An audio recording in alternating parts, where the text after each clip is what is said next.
This is a national news broadcast coming to you live from the National News Studios. I'm Prashant De Silva. And I'm Kasani Balachandra. Here are your top stories for tonight.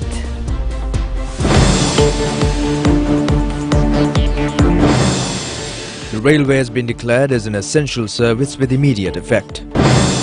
It has been stressed that the trade unions have no right to sacrifice human lives or subject the passengers into difficulty in order to win demands. The President appreciates those who have excelled at the GCE A-levels. Many countries extend support to Sri Lanka's stand at the Human Rights Council session. President's Counsel Sarath Kongahake says that the Channel 4 has distorted a statement given by him to another channel. Indian frontline batsmen including Kohli and Sharma become desperate by the bowling attack of youth player Wellalage. The Daniel cyclone and floods kill more than 1,000 persons in Libya. 10,000 remain missing.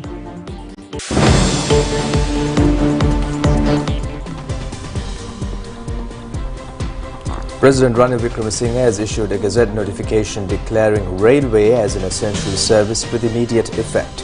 The decision has been taken to minimize the difficulties faced by the people due to the railway strike. The train strike has taken over the precious life of a youth today. The railway commuters say the trade unions have no right to consider human lives as scapegoats to win their demands and also to subject train passengers with immense difficulties.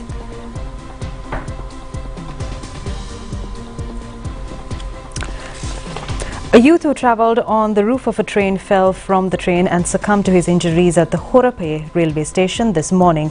The youth was reported to have boarded the Colombo-bound train from Kandy at the Gampaha railway station. The trade union action has caused a huge passenger congestion in the train compartments, and the youth was compelled to climb to the roof of the train to arrive at his destination. The victim is 18-year-old Dinet Pereira of Morogoda, Gampaha, and a student at a technical institute in Morotua.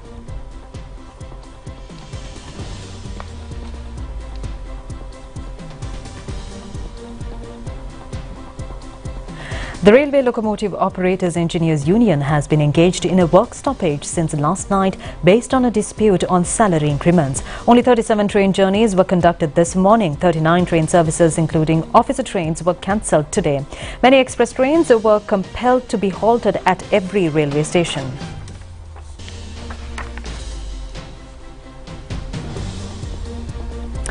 The Railway Department says long distance and other train services are being operated. Deputy General Manager N.J. Indipolage said that the demand of the trade union is to grant promotions to the second grade from the third grade. They also request to have promotions once in every 5 years, and the Deputy Manager said that, however, according to the state service, the promotions will have to be granted once in every 10 years. The Railway Locomotive Operators Engineers Union says that the strike is continuing. Cabinet spokesman Minister Dr. Bandulu Ganawardena says he is requesting President to declare railway as an essential service with effect from midnight tonight. The minister at a media briefing to convey cabinet decisions in Colombo today is making a request on behalf of the railway passengers and to protect them from what he called the terrorism of railway trade unions. A silence of 1 minute was observed in remembrance of the student of the Morotua Technical Institute who died near the Horape railway station today. Minister Dr. Bandulu Ganawardena said they have informed the Sri Lanka Locomotive Operating Engineers Union earlier that issues related to them should be discussed by the Cabinet Subcommittee under the chairmanship of the Prime Minister. This committee summons every 2 weeks. The minister said that they have informed in previously held Cabinet Subcommittee meeting 2 weeks ago to discuss matters faced by government servants. This discussion was scheduled to be held tomorrow evening with trade union leaders. These trade unions were well informed. The Railway Engine Drivers Union, with political motives, took this for advantage and created sabotage by creating a strike. The strike consists of only 84 locomotive operators, whereas 20,000 staff members were employed in the entire railway department. 84 railway employees engaged in the strike must take responsibility for the youth's death. The 20-year-old youth who has travelled on the roof of a train playing from Kandy to Colombo had died after falling over due to knocking on the ceiling of the Horape railway station this morning. At least 20 train services were cancelled due to a strike launched by the Sri Lanka Locomotive Operating Engineers Union, resulting in overcrowding of operating trains. Transport Minister Bandulu Gunawardena further said that he will request the President within the day to declare the railway services as an essential service from midnight today. The Minister added that a Gazette notification in this regard will also be issued accordingly.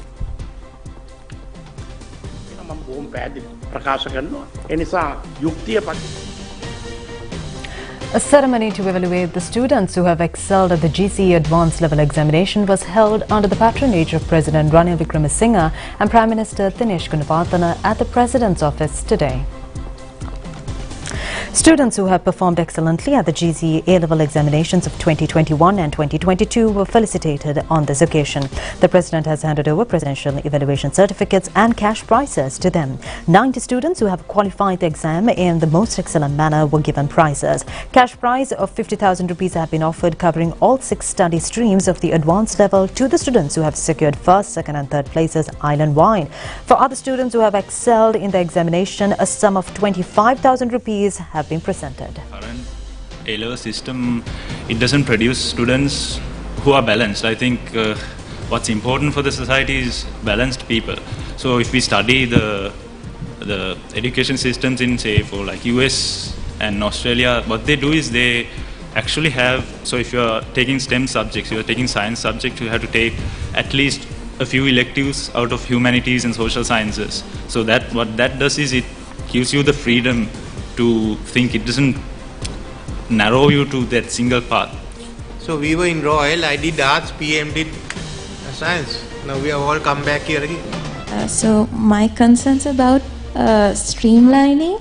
So to add on to the previous idea, we maybe should have more subjects that are like more towards modern subjects and all, and like regarding streamlining, I think there's this untold stigma around certain streams that people don't address publicly, and that may lead students to not pursue subjects that they are really good in. Very good ideas you all are given. I think, but I must give you all your PM and I have to give you your awards also. The President has focused extensive attention on the proposals and the opinions of the students and assured them that he will give priority to these issues. Chief of Presidential Staff Sagala Ratnayaka, Presidential Director Randula Bevira and President Secretary Samane Kanayaka have also graced the occasion.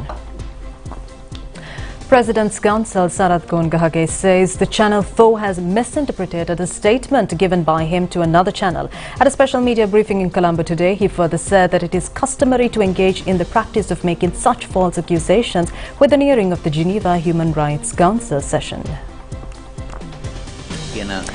President's counsel Sarath Gongahage said that about 1 year ago, by around March of last year, during the time of the Arachi, Faraz Shaukat Ali called him and told that he wanted to have a television interview with him. Gongahage further said that then he asked him for what channel they need the interview for. Faraz replied saying it was for the London ITN and reserved a time and date for the interview. He added that later on 2 white nationals calling themselves London ITN employees came to his house with his friend Faraz and engaged in a 2.5-hour long discussion. Sarath Gongahage further said that they have inquired mostly from him about the Easter bomb incident. He added that they have also inquired from him how Mahinda Rajapaksa won the presidential elections of 2005 and 2010. He added that he responded by saying that he was the only popular leader at that time. Gongahage also said that the channel showed only those 2 items of news in the interview. He added that he was shown along with a group of persons including Frederica Jans, Ambiga Satkunandan, Azad Maulana, Lal Vikramatunga, Nishant Silva and Kandappa. While expressing concern over the ever-increasing mandate of the Office of the United Nations High Commissioner for Human Rights in making sweeping and intrusive comments on all aspects, Sri Lanka yesterday rejected all conclusions and recommendations, including references to targeted sanctions pursuant to HRC Resolution 51/1. Permanent representative of Sri Lanka to the United Nations in Geneva, Himali Arunatilaka, told the 54th session of the Human Rights Council that those resolutions were intrusive and polarizing. content of the written update does not reflect the actual situation in Sri Lanka. The economic, social and financial stabilization Sri Lanka has achieved in the past year has been appreciated and acknowledged domestically and externally. Those who are mandated and have the expertise to deal with economic and financial reforms remain confident in the country's prospects. It is also regrettable that the OHCHR has chosen to ignore the democratic resilience of the country and its institutions demonstrated in the past year. Many countries have already raised serious concerns on the budgetary implications of this resolution given its dubious mandate. The Philippines lauds the progress made by the Sri Lankan government in restoring socio-economic and political stability following a difficult crisis triggered by an unprecedented pandemic that has affected us all and aggravated by global challenges beyond a single government's control.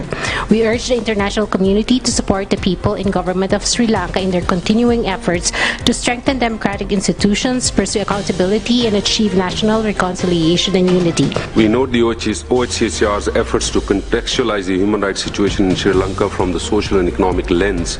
However, the report appears to have shied away from the human rights impacts of global economic developments and policies on the people of Sri Lanka. We express our resolute support and solidarity with the government and people of Sri Lanka on their path towards stabilization, recovery and development. We appreciate the various legislative and institutional steps taken by Sri Lanka to address the issues of missing persons, reparations, terrorism and rehabilitation of former LTTE combatants.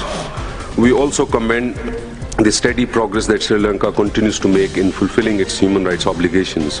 China appreciates Sri Lanka's efforts to promote and protect human rights, including reconciliation and reconstruction, combating terrorism, safeguarding the rights of vulnerable groups, promoting economic recovery, and improving people's living standards. We firmly support Sri Lanka in safeguarding national sovereignty, independence, social stability, and promoting economic development. Take note of the active and constructive participation of Sri Lanka in the regular United Nations human rights mechanisms. A large part of the Sri Lankan population, especially the most vulnerable groups, including children, are still deeply affected by the economic crisis. The report also highlights these difficult conditions. Sri Lankan society has clearly demonstrated its desire to build a prosperous and peaceful country through demonstrations organized by large groups from diverse backgrounds. We are pleased to see a series of significant reforms, not only in the economic sector, but also in the areas of governance, the legal system, and social welfare. Japan will continue to support Sri Lanka on both the human rights and the economic fronts, including through its ongoing capacity building assistance in the area of justice. In this regard, Japan acknowledged the amendment to the Prevention of Terrorism Act as an important initial step and encourages Sri Lanka's further efforts to impose a moratorium on the PTA and enact fair and comprehensive counter-terrorism legislation. Japan supports Sri Lanka's efforts to establish a transnational justice mechanism. As a close neighbor and friend of Sri Lanka, India has consistently supported Sri Lanka's efforts towards relief, rehabilitation, resettlement, and reconstruction process in Sri Lanka since 2009. India has provided multi-pronged support totaling more than $4 billion to Sri Lanka to tide over its economic challenges. There are some other countries, especially Nigeria, Nepal, Pakistan, China, Venezuela, made their speeches in support of Sri Lanka. Especially Venezuela reiterated that there shouldn't be any more resolutions against Sri Lanka. Janab Vimala, as well as myself, Jayaraj Palevarna, we made our stand that the Sri Lanka should be let the Sri Lanka to decide their reconciliation process, as well as to let the Sri Lanka to resolve their issues by themselves without any interference from the international community. The Information Centre of the Sri Lanka Transport Board was declared open at the head office by Minister Dr. Bandulu Gunawardena today. The objective of setting up of the centre is promotion of friendly passenger transportation service. Information could be obtained from the hotline 1958. State Minister Lasantha Aligayawanna said Chairman of the Sri Lanka Transport Board, Lalithi Alves, were among those who were present at the occasion.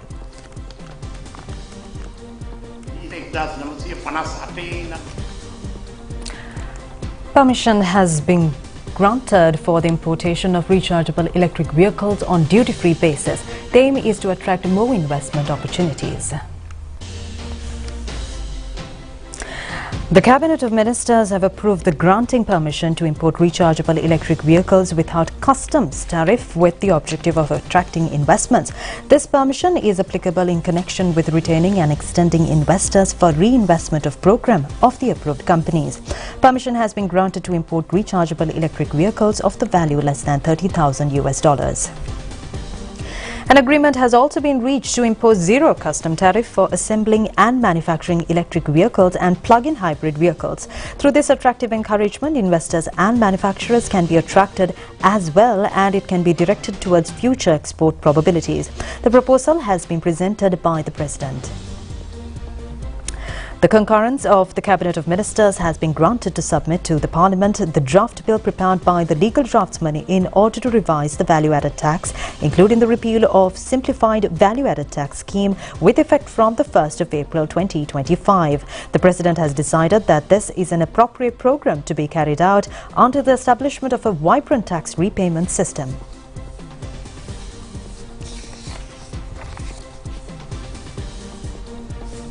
The Cabinet has also granted approval to purchase 4 more shipments of Octane 92 petrol for the next 4 months. 4 companies have presented bids and the contract was handed over to a Singapore company.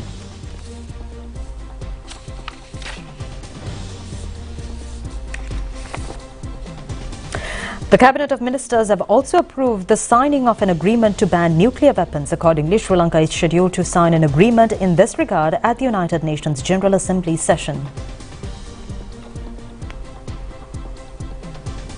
The policy approval of the Cabinet of Ministers has been granted to proceed with the implementation of a pilot project to improve the water quality of the Bere Lake. A Singapore-based institute will be in charge of the 5-year project. The necessary guidance will be provided by an expert committee consisting of experts on water quality from all universities in the country. It was presented as a joint proposal of the President and the Prime Minister.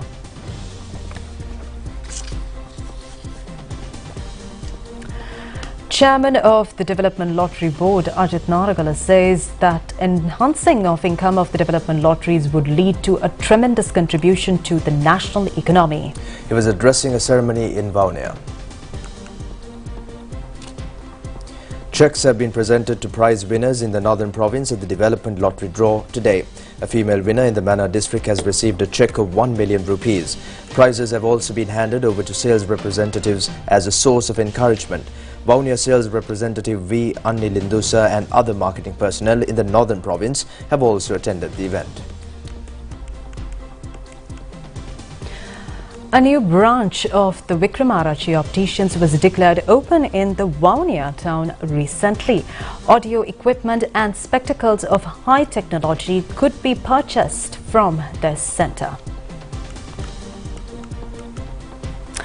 A special feature has been the management of the company taking measures to provide spectacles free of charge to 100 residents in the area in parallel with the opening of the new branch. Chairman of the company, Mihira Vikrama Arachi, said one of the priorities at present is to act in a manner to consolidate friendship and coexistence between ethnic groups. France has agreed to extend facilities for monitoring of oil leaks in ships using satellite technology. A discussion relating to the signing of the relevant Memorandum of Understanding and educating of media was held at the auditorium of the Department of Government Information via online today. Minister of Urban Development and Housing Prasanna Ranatunga and French Ambassador Jean-François Pantet have presided over the event of the signing of the agreement between the Government of France and the Sri Lanka Marine Environmental Protection Authority. Many incidents of oil leakages from ships which arrived at the Sri Lankan sea territory have been reported recently. As a result, many marine species were affected, causing heavy damages to the environmental system as well. The French government has responded to the request of the Sri Lankan government to embark upon a new project to monitor such oil leaks using a satellite network. State Minister of Urban Development and Housing Arundhika Fernando, Secretary to the Ministry, W.S. Satyananda, and Chairman of the Marine Environmental Protection Authority, Attorney at Law Asela B. Rekava have also attended the event. Police investigations are underway in search of a police constable found missing after an attempt made by suspect named Arachi to snatch an official firearm of the police. Police media spokesman SSP Nihal Taldu has said that it is suspected the disappeared constable was directly or indirectly involved in the incident. Northern Chintaka Vikrama alias Arachi is currently under the custody of the Department of Criminal Investigation under the provisions of the Prevention of Terrorism Act. During an interrogation of the suspect by the officials on the 10th of this month, the suspect was reported to have made an attempt to seize the weapon from a sub-police inspector. Prior to the incident, sweets and tea was handed over to the officials. After drinking tea, some officials felt a change in flavour and they were slightly indisposed. This incident had led the police to suspect whether the constable was attempting to help Arachi to escape. Meanwhile, the police media division says media reports pertaining to a woman police constable believed to have been the fiancée of the relevant constable were false. Some media have published news items relating to this woman constable, stating she was assigned for duties in the Presidential Security Division. Director of the division has stated that she was not supposed to have been assigned for such duties. Foreign news on the other side of this break.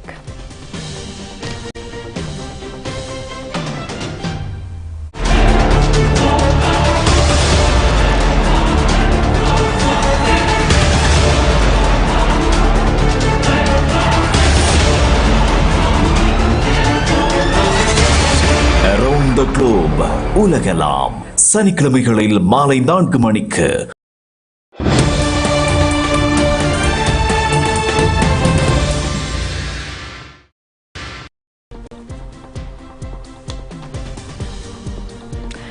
And in your foreign news tonight, the death toll from floods in Libya has risen to more than 2,000. Foreign media reports that over 10,000 people are believed to be missing due to the floods. Red Crescent says that much of Derna, which is home to about 100,000 people, is underwater after 2 dams and 4 bridges collapsed. Up to 10,000 people are recorded to be missing after the flooding as a result of Storm Danielle. The storm is also affecting the eastern city of Benghazi, Susa and Al-Marj. The aviation minister and part of the Eastern Government's Emergency Response Committee told foreign media that the collapse of one of the dams to the south of Derna has been dragged large parts of the city into the sea. It is estimated that 25% of Derna has been wiped out. Libya has been in political chaos since long-serving ruler Colonel Muammar Gaddafi was overthrown and killed in 2011. Leaving the oil-rich nation effectively split with an interim, internationally recognized government operating from the capital, Tripoli, and another one in the east. The U.S. Special Envoy to Libya, Richard Norton, has said that Washington needs to send aid to eastern Libya in coordination with UN partners and the Libyan authorities. Egypt, Germany, Iran, Italy, Qatar, and Turkey are among the countries that have said they have sent or ready to send aid.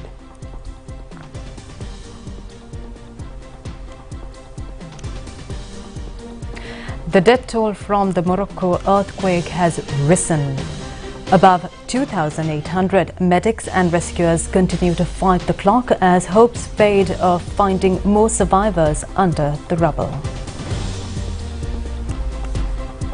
At least 100,000 children have been impacted by the earthquake, United Nations says. Qatar, Spain, the United Arab Emirates and the United Kingdom are the countries participating in search and rescue operations.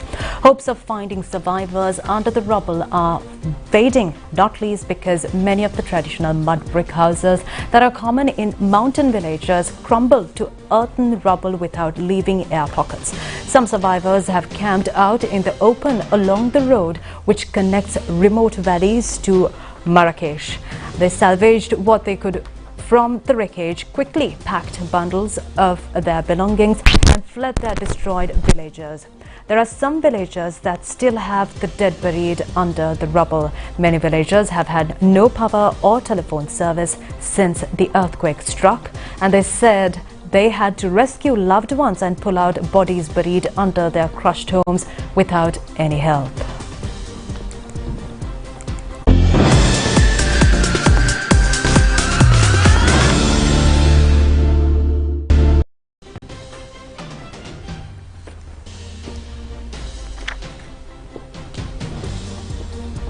The Asia Cup cricket tournament match of the Super 4 round between Sri Lanka and India is now being played at the R. Premadasa Stadium in Colombo. The Indian team is batting first for all out for 213 runs. The opening pair of Indian team Rohit Sharma and Shubman Gill gave a good start to the team, but youth player Dunit Velalage came into action in the 12th over and took the first wicket of the Indian innings, that of Shubman Gill. Thereafter, he captured the wickets of strong Indian batsman Virat Kohli and captain Rohit Sharma. He also brought down the fourth Indian wicket of L. Rahul when the score was at 154. Accordingly, Dunit Velalage has recorded his best bowling figures in the ODI tournaments by taking 5 wickets for 40 runs in 10 overs. He has also entered the record books as the only spinner to capture 5 frontline wickets of the Indian team. It was also the second best performance of a spin bowler against an Indian team. Additional bowler of the Sri Lanka team, Charith Asalanka, has also posed a challenge for the Indian team by taking 4 wickets. It was Asalanka's best bowling performance in one-day cricket. Mahesh Dikshana also took a wicket. Sri Lanka is now faced with a victory target of 214 runs.